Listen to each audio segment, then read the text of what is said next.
तो मुझे बताया गया कि जैसे उदयपुर में दर्जी की हत्या की गई है, उसी तरीके का बहुत जल्द एक प्राइज़ और दूंगा।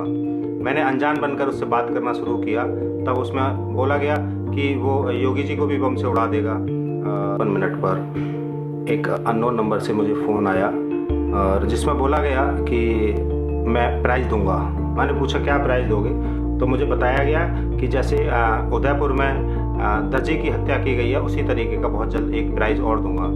मैंने अनजान बनकर उससे बात करना शुरू किया, तब उसमें बोला गया कि वो योगी जी को भी बम से उड़ा देगा और अमित शाह को और असम के मुख्यमंत्री को भी बम से उड़ा देगा और कुछ साधु संतों का भी नाम लिया उसने। तो इस तरीके की जो घटना मेरे साथ शाम को फ़ोन पर एक अनजान नंबर से की गई है, जिससे मैं बुरी तरह से आहत हूँ, क्योंकि ये आतंकवादी और जिहादी इस तरीके के जो विशेष धर्म के लोग हैं, इस तरीके से जो देश में माहौल ख़राब कर रहे हैं। और उसने बोला कि नुपुर शर्मा को जब तक नरेंद्र मोदी फांसी नहीं देंगे तब तक हम प्राइज़ देते रहेंगे और कम से कम 21 हमको हत्या करनी है इस तरीके से।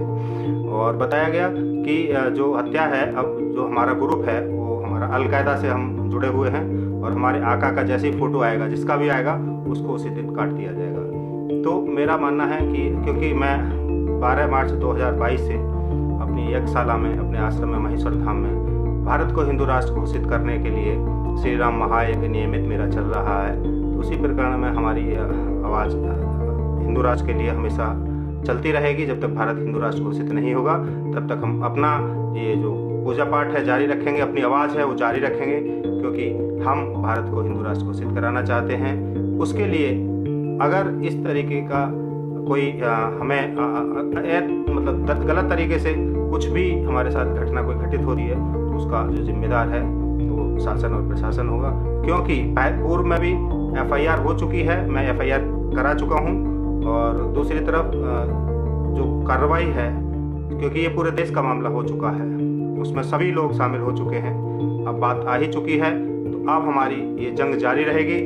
हमें इस बात का डर नहीं है कि कल को हमारी हत्या होती है, लेकिन ये जिस तरीके से कृत्य करते जा रहे हैं, इस पर सरकार को तुरंत संज्ञान लेना चाहिए और इसके लिए एक विशेष कानून बनाना चाहिए। तो मुझे बताया गया कि जैसे उदयपुर में दर्जी की हत्या की गई है, उसी तरीके का बहुत जल्द एक प्राइज़ और दूंगा।